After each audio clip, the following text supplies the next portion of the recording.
I don't have a lot of shots. എൻ്റെ ആവനാഴിയിൽ അധികം ഷോട്ടുകളൊന്നുമില്ല. പറയുന്നത് ഇന്ത്യയുടെ T20 നമ്പർ 1 ബാറ്റർ അഭിഷേക് ശർമ്മയാണ്.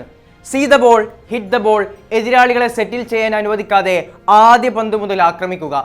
കുട്ടി ക്രിക്കറ്റിൽ ചുവടുറപ്പിച്ച കാലം മുതൽ അയാളുടെ ആപ്തവാക്യമാണിത്. പുതുവർഷത്തിൽ ഇന്ത്യയുടെ ആദ്യ T20യിലും ഇതിന് മാറ്റമൊന്നുമില്ല. മികച്ച ടൈമിംഗും ഹിറ്റിംഗ് പവറും കൂടി ചേർന്നതോടെ വിദർഭ സ്റ്റേഡിയത്തിലേക്ക് പന്തുകൾ പറന്നെത്തി. ബുധനാഴ്ച ന്യൂസിലൻഡിനെതിരെ 35 പന്തിൽ 84 റൺസ് അടിച്ചെടുത്ത അഭിഷേക് ലോകകപ്പിന് ദിവസങ്ങൾ ബാക്കി നിൽക്കെ എതിരാളികൾക്ക് കൃത്യമായൊരു സിഗ്നലാണ് നൽകിയത്. ജേക്കബ് ഡെഫി എറിഞ്ഞ ആദ്യ ഓവറിൽ സിക്സർ പറത്തിയാണ് ഇന്ത്യൻ ഓപ്പണർ തുടങ്ങിയത്. എന്നാൽ കെയിൽ ജാമിസന്റെ തൊട്ടടുത്ത ഓവറിൽ സഞ്ജു സാംസൺ മടങ്ങിയത് മത്സരത്തിൽ ഇന്ത്യക്ക് ആദ്യ പ്രഹരമായി. 2 4 അടിച്ച് മുന്നേറവേ മിഡ് വിക്കറ്റിൽ രച്ചിൻ രവീന്ദ്രക്ക് ക്യാച്ച് നൽകിയായിരുന്നു മടക്കം. എന്നാൽ പതിവ് ഫോമിൽ അഭി ബാറ്റിംഗ് തുടർന്നു. നീണ്ട ഇടവേളയ്ക്ക് ശേഷം T20 ടീമിലേക്ക് മടങ്ങിയെത്തിയ ഇഷാൻ കിഷൻ മികച്ചൊരു കവർ ഡ്രൈവുമായി തുടങ്ങിയെങ്കിലും മാച്ചിൽ കാര്യമായ സംഭാവനയൊന്നും നൽകാനായില്ല.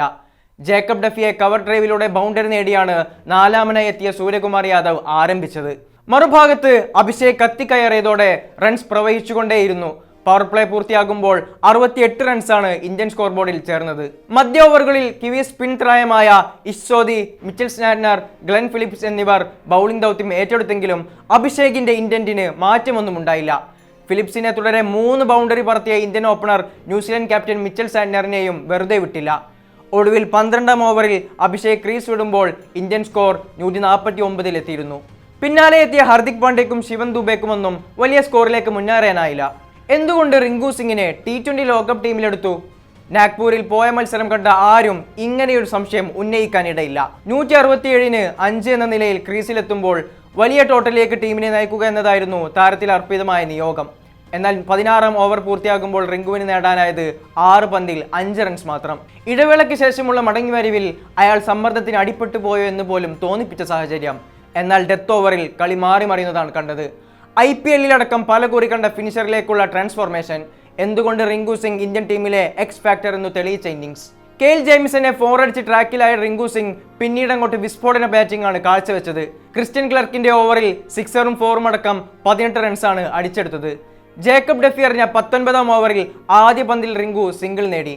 എന്നാൽ പിന്നീട് സ്ട്രൈക്കിലെത്തിയ അർഷദീപ് സിംഗിന് തൊട്ടടുത്ത 3 പന്തിൽ റൺസൊന്നും നേടാനായില്ല. ഇതോടെ ആ ഓവറിൽ ഇന്ത്യക്ക് സ്വന്തമാക്കാനായത് 6 റൺസ് മാത്രം. ഇഷ് ചോദിക്ക് 1 ഓവർ ബാക്കിയുണ്ടായിട്ടും കിവി ക്യാപ്റ്റൻ സാറ്റ്നർ അവസാന ഓവർ ഏൽപ്പിച്ചത് മിച്ചലിനെയാണ്. ലെഫ്റ്റ് ഹാൻഡർ സ്ട്രൈക്കിലെത്തിയതോടെയാണ് ഇങ്ങനെയൊരു റിസ്ക് എടുക്കാൻ സാറ്റ്നർ തയ്യാറായത്.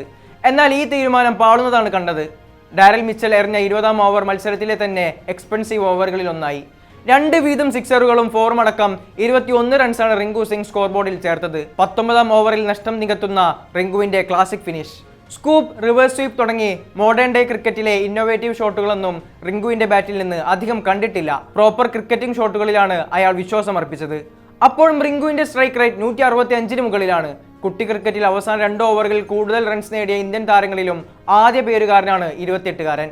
ഓപ്പണിംഗ് റോളിൽ ശുഭ്മാൻ ഗില്ലിന്റെ പരാജയമാണ് റിങ്കുവിന് ഇന്ത്യൻ സ്ക്വാഡിലേക്കുള്ള വഴി തെളിയിച്ചത്. സഞ്ജു ഓപ്പണറായതോടെ ഫിനിഷറുടെ റോളിൽ റിങ്കു എന്ന ഓപ്ഷനിലേക്ക് പോകാൻ സെലക്ഷൻ കമ്മിറ്റി തീരുമാനിക്കുകയായിരുന്നു.